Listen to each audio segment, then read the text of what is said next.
नमस्कार दोस्तों, बहुत बहुत स्वागत है आप सभी का शुभम क्लासेस में।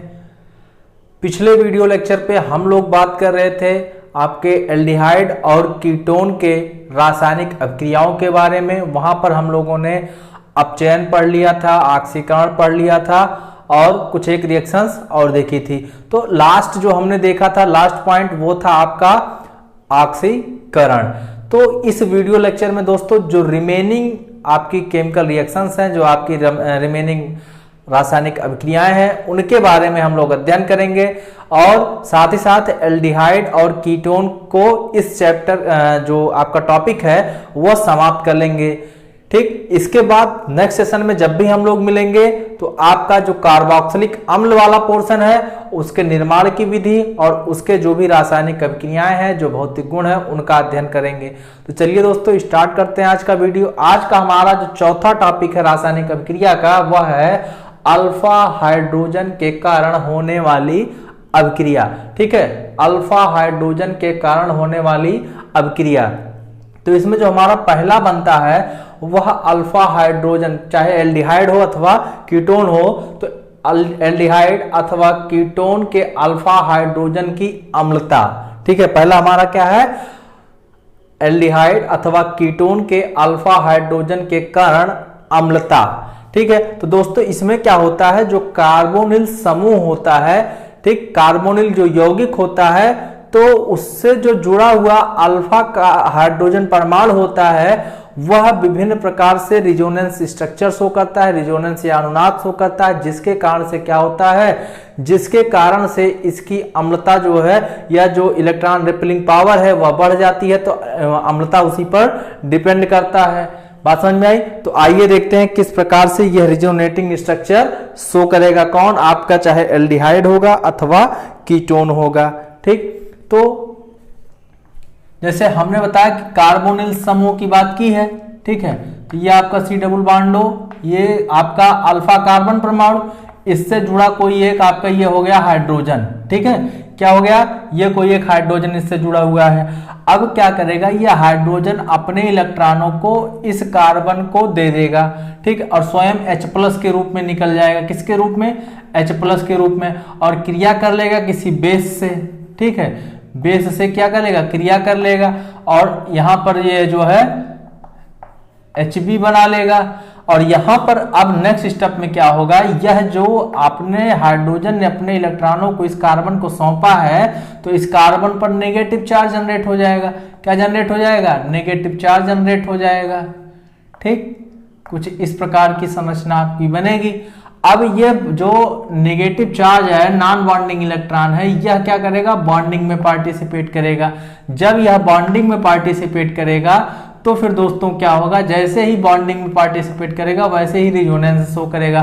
तो यहाँ पर डबल बॉन्ड बन जाएगा। ठीक है, और यहाँ पर जब डबल बॉन्ड बन जाएगा तो ये जो कार्बन और ऑक्सीजन के बीच का जो डबल बॉन्ड है वह अपने डबल बॉन्ड या पाई इलेक्ट्रॉनों को ऑक्सीजन अपनी तरफ खींच लेगा।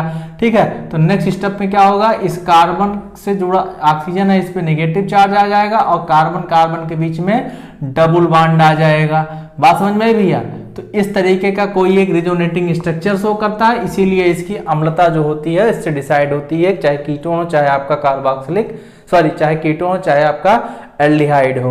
बात समझ में आई? तो चलिए हम अगला पॉइंट देखते हैं। ये चीज आपका क्लियर हो गया। अगला है आपका एल्डाल संघनन। क्या है? एल्डाल संघनन है। ठीक है, तो हम लोगों को देखना है एल्डाल संघनन किस प्रकार से होता है। तो कह रहा है, इसमें देखिए डेफिनेशन लिखी गई है, जिस एल्डिहाइड और कीटोन में कम से कम एक अल्फा परमाणु या अल्फा हाइड्रोजन होता है। कह रहा है कि कोई एक ऐसा, चाहे आपका एल्डिहाइड हो चाहे वह कीटोन हो, जिसमें न्यूनतम एक क्या हो, आपका अल्फा हाइड्रोजन हो।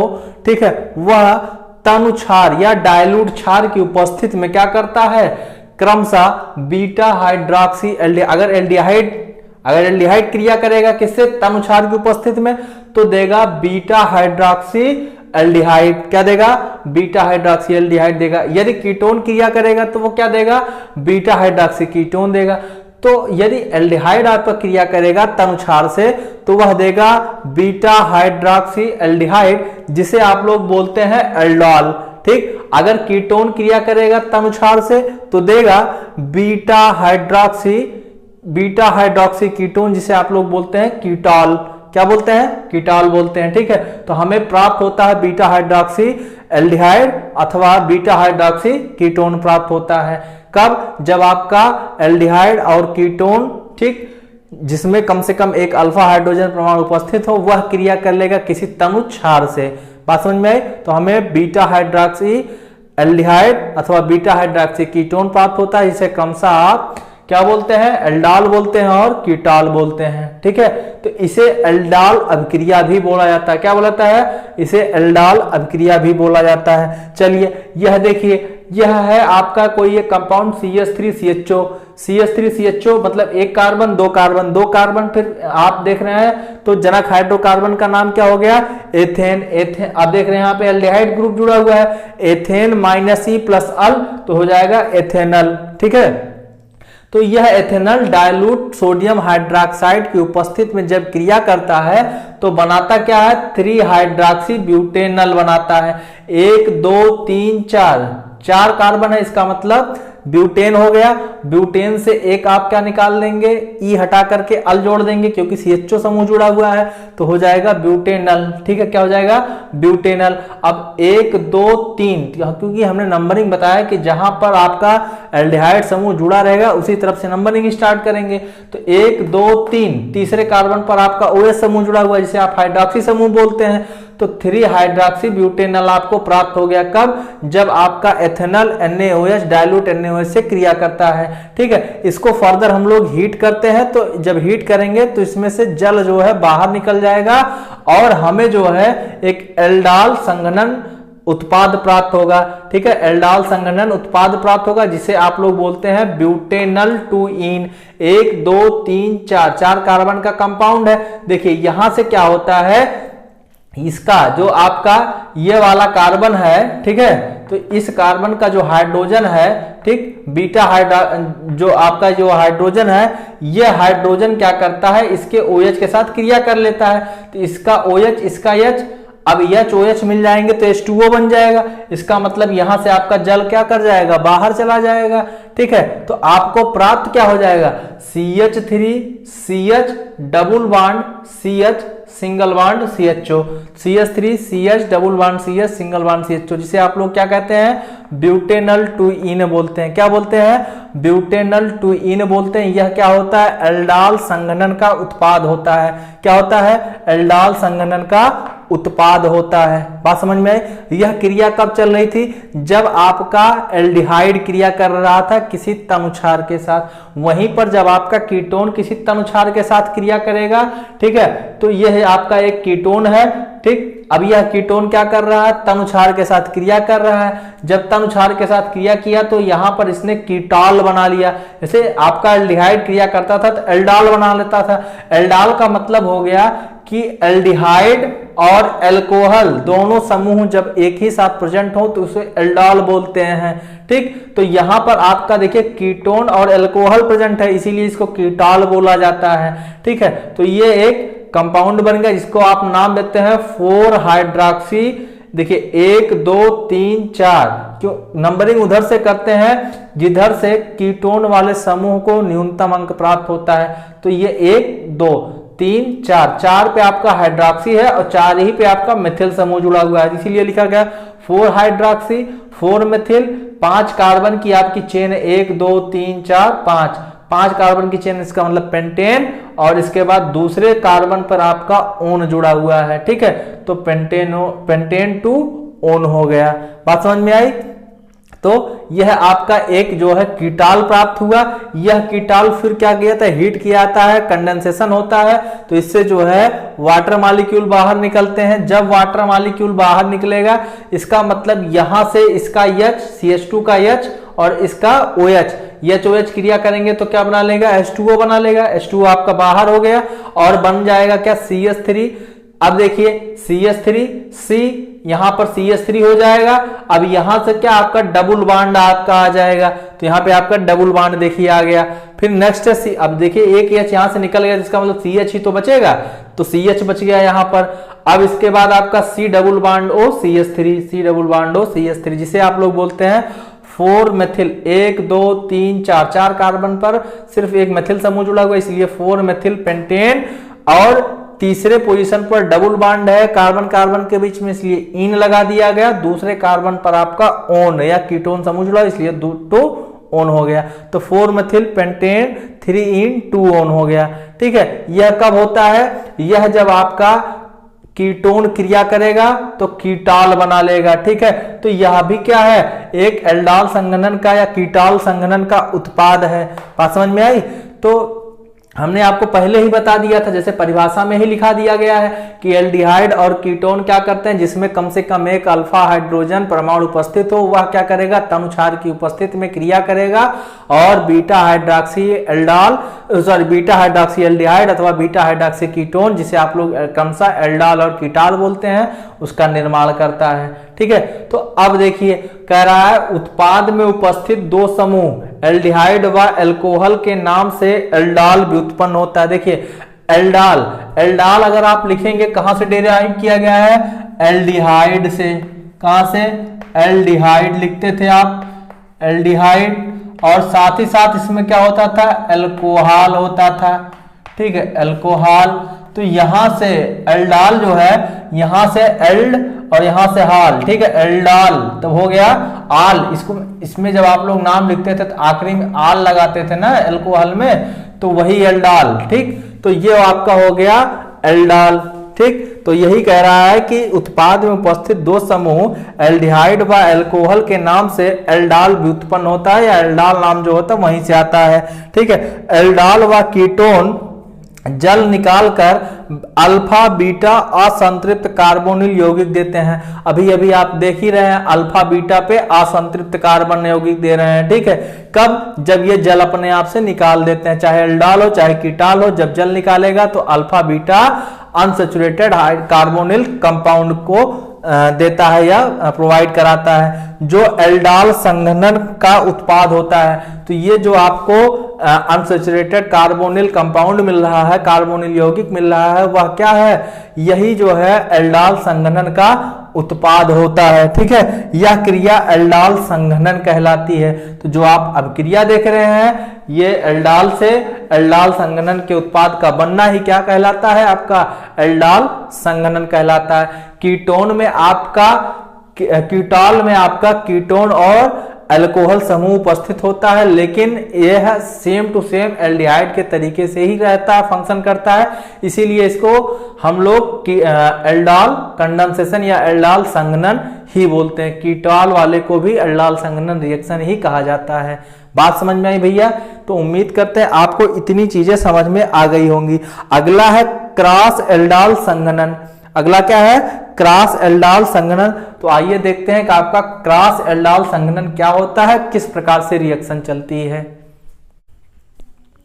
चलिए दोस्तों, अगला है आपका क्रॉस एल्डाल संघनन। ठीक है, तो डेफिनेशन यहां पे लिखी गई है, जब 2 अलग अलग कीटोन और एल्डिहाइड के मध्य संघनन होता है तो उसे क्या बोलते हैं? क्रॉस एल्डाल संघनन। देखिए अलग अलग क्या, चाहे कीटोन हो चाहे एल्डिहाइड हो, उनके मध्य अगर संघनन होगा तो उसी को बोलते हैं क्रॉस एल्डाल संघनन। ठीक है, यदि प्रत्येक में अल्फा हाइड्रोजन हो, मतलब जो दोनों आप कीटोन और दोनों एल्डिहाइड ले रहे हैं उसमें सब में जो है कम से कम एक अल्फा हाइड्रोजन हो, तो 4 उत्पाद का मिश्रण प्राप्त होता है। ठीक है, कितने उत्पाद का मिश्रण प्राप्त होता है? 4 उत्पाद का मिश्रण प्राप्त होता है। तो चलिए हम लोग एक एग्जाम्पल के थ्रू समझने की कोशिश करते हैं। हम लोग लेते हैं एथेनल लेते हैं, एथेनल लेते हैं, साथ ही साथ प्रोपेनल ले लेते हैं। क्या लेते हैं? एथेनल और प्रोपेनल ले लेते हैं। ठीक, अब यह हो गया आपका एथेनल। भाई 2 कार्बन है तो क्या हो गया? एथेनल हो गया। और यहां पर 3 कार्बन है तो ये क्या हो गया? प्रोपेनल हो गया। ठीक है, तो अब एथेनल और प्रोपेनल के बीच जब हम रिएक्शन कराते हैं किसी क्षार से, क्षार के साथ इसको क्या करते हैं, हीट करते हैं, तो फिर देखिए हमें 4 अलग अलग उत्पाद का मिश्रण प्राप्त होता है। पहला होता है 1 2 3 4 कार्बन का ब्यूट 2ईन, 1 2, देखिए ये पहला कार्बन, दूसरा कार्बन, ये तीसरा कार्बन, ये चौथा कार्बन। तो ब्यूट 2ईन, तीसरे और चौथे की कार्बन के बीच में डबल बॉन्ड है, तो ब्यूट 2ईन आल1, ठीक है, अल1, या इसी को हम लोग बोल सकते हैं ब्यूट 2 इनैल। क्या बोल सकते हैं, ब्यूट 2 इनैल बोल सकते हैं। इन और अल को एक साथ बोल देंगे तो इनैल हो जाएगा, ठीक है। तो एक प्रोडक्ट ये हो गया। दूसरा हमारा प्रोडक्ट हो गया 1 2 3 4 5 कार्बन का, ठीक है। 5 कार्बन का कौन सा हो गया, दूसरे पोजीशन पर मेथिल ग्रुप है तो 2 मेथिल हो गया। दूसरे पोजीशन पर ही फिर आपका इन जुड़ा हुआ है तो 2 मेथिल पेंट 2ईन, पेंट 5 कार्बन की चेन इसलिए पेंट, और दूसरे पर आपका क्या है, दूसरे कार्बन आपका डबल बॉन्ड कार्बन कार्बन के बीच में इसलिए 2ईन, और आपका अल तो है ही, ठीक है। तो इसको बोल सकते हैं 2 मेथिल पेंटेन 2ईन अल या 2 इनैल बोल सकते हैं, ठीक। तो इसी प्रकार से आपका तीसरा प्रोडक्ट प्राप्त होता है 1 2 3 4 कार्बन का, तो 2 मेथिल ब्यूटेन 2ईन अल, ठीक है। तो ये आपका तीसरा प्रोडक्ट हो गया। इसी प्रकार से आपका चौथा प्रोडक्ट 1 2 3 4 5 कार्बन की चेन है, 5 कार्बन की चेन में पेंटेन 2ईन और 1 अल हो जाएगा। पेंटेन 2 इनैल या पेंटेन 2ईन अल बोल सकते हैं, अल1 बोल सकते हैं, ठीक है।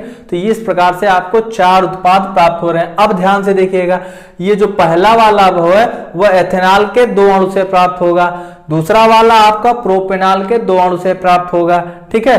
तो ये दोनों कहने का मतलब सरल एल्डाल संघनन के उत्पाद हैं। अगला जो तीसरा और चौथा नंबर है, जो तीसरा वाला है वह एथेनॉल के 1 और चौथा वाला प्रोपेनॉल के 1 अणु से प्राप्त होगा, ठीक है। इसका मतलब तीसरा और चौथा एथेनॉल और प्रोपेनॉल के 1 अणु के साथ क्रिया करने से प्राप्त होता है, ठीक है। और ये जो तीसरा और चौथा है वह क्रॉस एल्डाल उत्पाद होता है। क्या होता है, क्रॉस एल्डाल उत्पाद होता है, जबकि आपका पहला दूसरा क्या होता है, सरल एल्डाल संघनन का उत्पाद होता है, ठीक।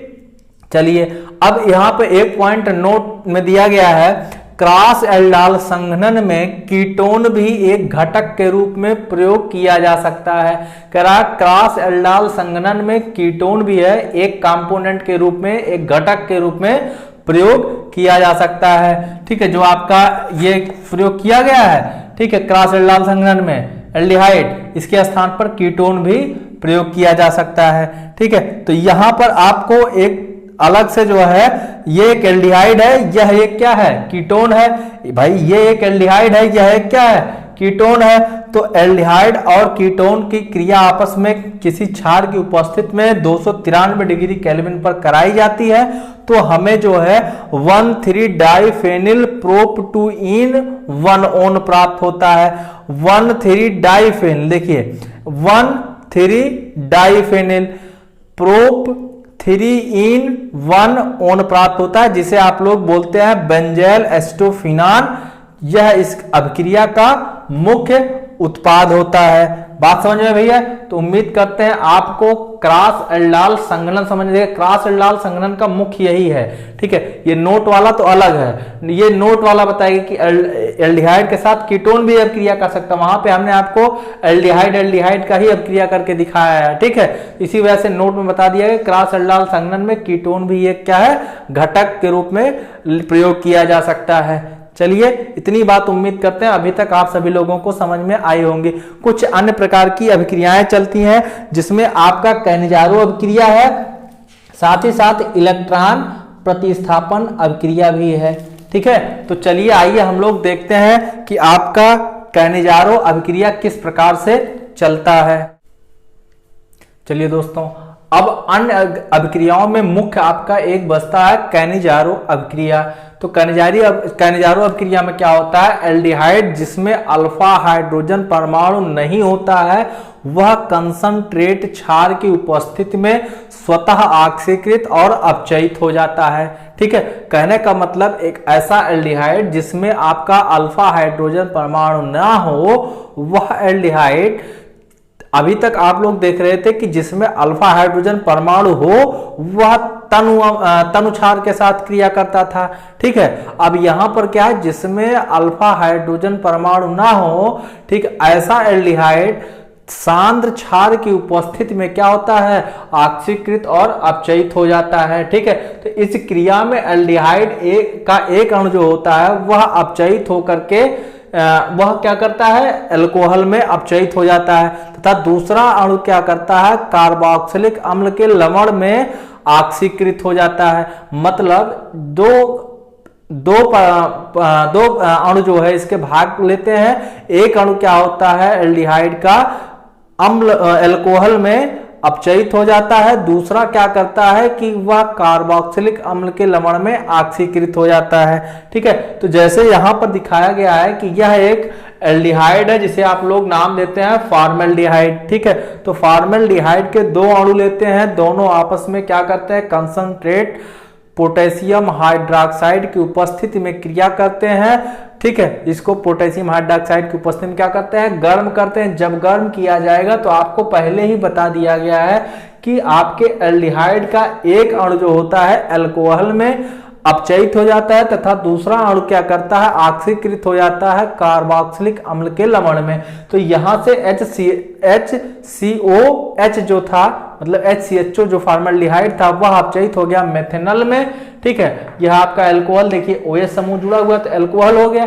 तो मेथेनॉल में अपचयित हो गया, दूसरा ऑक्सीकृत हो गया पोटेशियम फॉर्मेट में HCOOK में। ठीक है, तो यही तो होता है, COOH होता है आपका कार्बोक्सिलिक अम्ल। ठीक, अब उसी का लवण बन रहा है तो यहाँ पे आके K जुड़ गया है।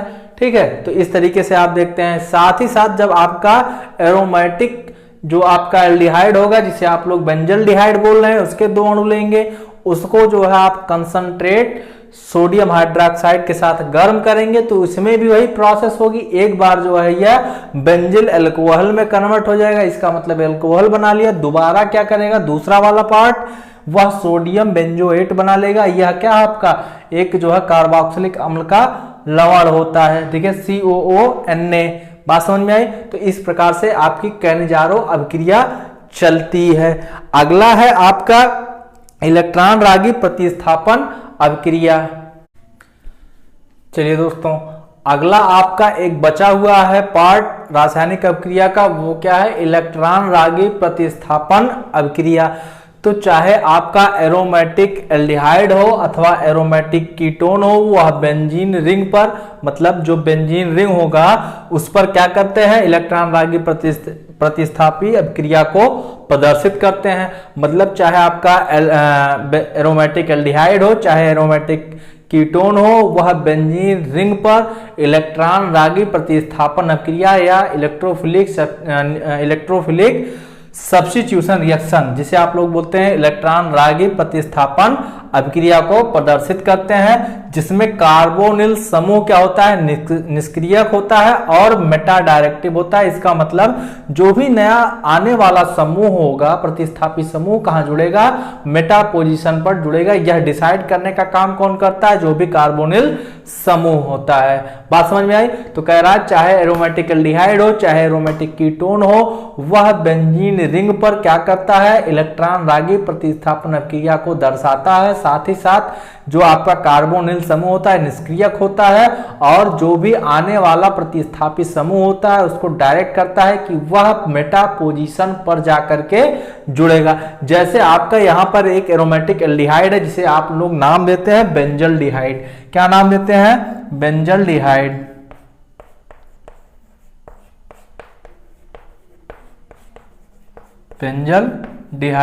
बेंजल्डिहाइड को जो हम लोग चाहे नाइट्रिक अम्ल की उपस्थिति में, ठीक, अम्लीय माध्यम में नाइट्रिक अम्ल के साथ क्रिया कराते हैं 280 डिग्री केल्विन पर, तो यह हमारा बनाता है। देखिए अब यहां पर क्या बन रहा है, एक बेंजीन रिंग आपका जैसे पहले था, ठीक, बेंजल्डिहाइड जैसे पहले था वैसे, ठीक। और अभी अभी हमने यहां पर आपको बताया ही है कि कार्बोनिल समूह निष्क्रियक और मेटा निर्देशक होता है। तो मेटा नाइट्रोबेंजीन का फॉर्मेशन करता है। क्योंकि आप कह रहे हैं कि मेटा डायरेक्टिव होगा, तो मेटा डायरेक्टिव का मतलब क्या हो गया, मेटा नाइट्रो, ठीक है, मेटा नाइट्रो बेंजल्डिहाइड।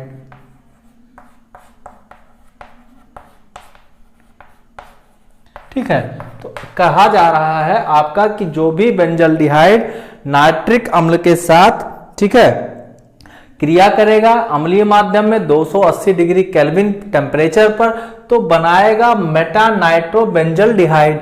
मतलब आपका बेंजल्डिहाइड पहले से था, तो यहां जब नाइट्रिक अम्ल क्रिया कर रहा है, इसका मतलब यहां पर NO2 समूह जो होगा आकर के इसके मेटा पोजीशन पर जाकर के जुड़ेगा। देखिए यह पोजीशन आपकी आर्थो हो गई दोनों साइड में, नीचे जस्ट साइड में पैरा, और आर्थो और पैरा के बीच के स्थान को क्या कहते हैं हम लोग, मेटा पोजीशन कहते हैं। तो मेटा पोजीशन पर ही आपका नाइट्रो समूह जाकर के जुड़ जा रहा है। इसका मतलब यह स्थान निर्धारित कर रहा है मेटा पोजीशन का, कि जो आगे आने वाला प्रतिस्थापित समूह होगा वह मेटा पोजीशन पर जाकर के जुड़ेगा। यह कौन डिसाइड कर रहा है, जो कार्बोनिल समूह जुड़ा हुआ है, चाहे वह आपका एल्डिहाइड हो चाहे वह आपका कीटोन हो।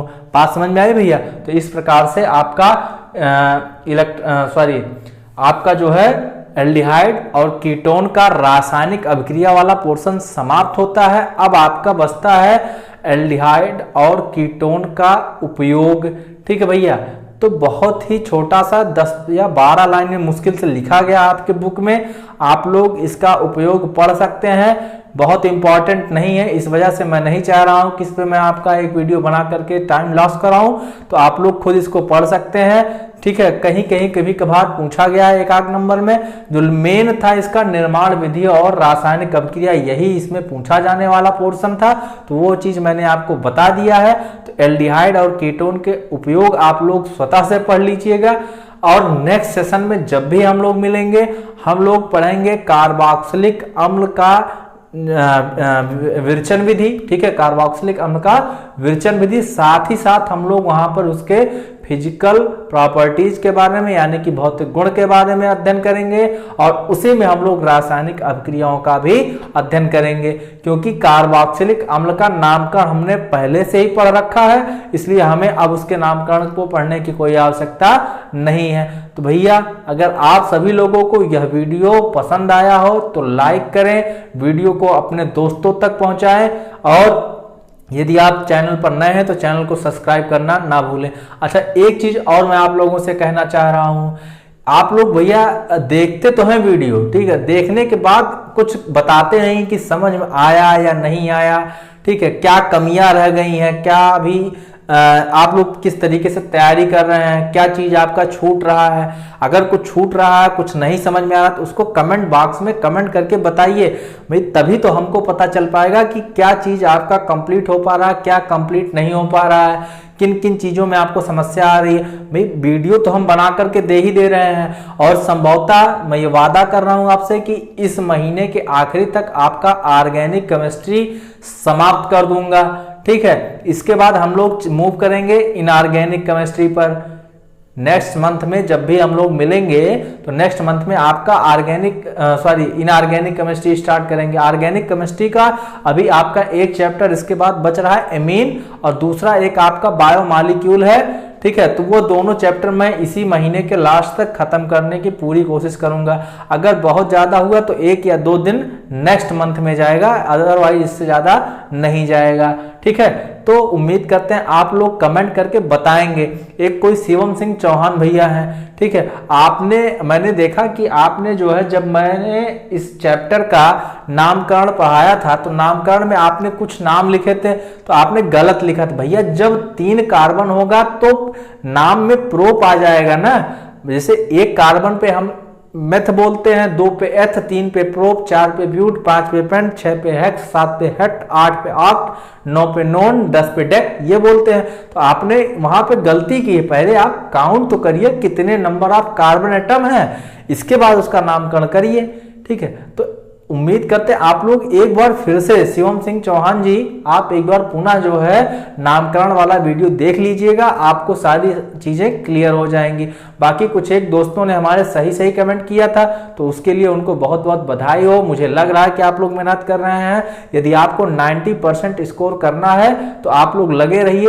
एक चीज और जाते जाते मैं कहना चाह रहा हूं कि आप लोग बहुत कमेंट करते हैं सर फिजिकल केमिस्ट्री स्टार्ट कीजिए, सर ये स्टार्ट कीजिए, सर अभी ये छूट जा रहा है, सर मेन इंपॉर्टेंट क्वेश्चन बता दीजिए। भैया मेन इंपॉर्टेंट क्वेश्चन तो लास्ट में बताया जाता है ना, जब आपका सिलेबस कंप्लीट हो। अब आधे पर से अभी हमने पूरा पढ़ाया भी नहीं है, वहां से हम क्या आपको इंपॉर्टेंट क्वेश्चन बता दें। अभी तो आपके पास टाइम है, ऐसा तो है नहीं कि टाइम समाप्त हो गया है, ठीक है। और ट्रिक वाली बात जहां तक रही कि जो आपको थोड़ा सा ट्रिकी पढ़ाऊंगा, तो ट्रिक मैं तब बताऊंगा जब आपका एग्जाम होने वाला हो, ज्यादा से ज्यादा आपके पास 15 दिन का समय हो, उस कंडीशन में मैं आपको ट्रिक बताऊंगा। एक चीज और आप नोट करके रख लीजिए, केमिस्ट्री एक ऐसा सब्जेक्ट है जिसे आप डेली बाय डेली जितना पढ़ेंगे उतना ही अच्छी तरीके से आपको समझ में आएगा। अगर आप इसको पढ़ने में जरा भी लापरवाही करेंगे, मान लीजिए कि आज पढ़ा और एक हफ्ते तक इसको कंटिन्यू नहीं किया, तो फिर ये सारी की सारी चीजें निकल जाएंगी।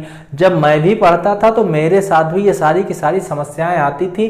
बाकी आप लोग बहुत समझदार हैं, आप लोग के समय में तो YouTube पे घर बैठे आपको ये सारी सुविधा मिल रही है। बाकी शुभम सर ने आपको ऐप भी बना करके दे दिया, जिसको आप लोग इंस्टॉल कर लिए होंगे, उम्मीद करते हैं सभी लोग। जो नहीं इंस्टॉल किया है वह शुभम क्लासेस ऐप को गूगल प्ले स्टोर से जाकर के डाउनलोड कर ले, और वहां पर जो है सारी चीजें आपको बताई गई हैं, जैसे जैसे बताया गया है उस प्रकार से आप लोग कर लीजिए, तो सारी चीजें आपको वहां पे कॉन्सेप्ट क्लियर हो जाएगा, कोई भी प्रॉब्लम नहीं रहेगी। विश्वास रखिए, नवंबर महीने तक आपका सिलेबस पूरा का पूरा कंप्लीट होगा हर हाल में, ठीक है। और कोशिश तो यही रहेगी कि नवंबर 15 के बाद से आपका रिवीजन स्टार्ट करा दिया जाए, ठीक है। एक एक वीडियो एक एक लेक्चर का बनेगा, भले से वो चाहे हमें 2 घंटे का बनाना पड़े या 3 घंटे का बनाना पड़े या 1 ही घंटे में बन जाए, तो वहां उस पर्टिकुलर टॉपिक में जितने भी इंपॉर्टेंट क्वेश्चन रहेंगे उसको हम लोग डिस्कस करेंगे। लेकिन ये हम लोग कब करेंगे? नवंबर 15 के बाद। तब तक उसके पहले हम लोग सिलेबस कवर कर लेते हैं। इसीलिए देखिए, आप लोग बार बार बोलते थे कि सर आप लिखते नहीं है थ्योरी, तो अब तो हम बोर्ड पर पूरा लिखते हैं, इसके बाद ही आप लोगों को समझाते हैं। ऐसा भी नहीं कि ओरल बोल करके चले जाते हैं। जहां पर आपको समझ में नहीं आता तो थोड़ा सा आप वीडियो को पॉज करके देख सकते हैं या बैक करके देख सकते हैं, स्क्रीनशॉट ले लिया करिए। बात समझ में आई? तो पढ़ने को थोड़ा सा आप मॉडर्न हो जाइए, क्योंकि जितना ज़्यादा आप मॉडर्न होंगे उतना ही अच्छी तरीके से आप लाभ उठा पाएंगे लेक्चर का। ओके दोस्तों, तो चलिए मिलते हैं हम लोग नेक्स्ट सेशन में।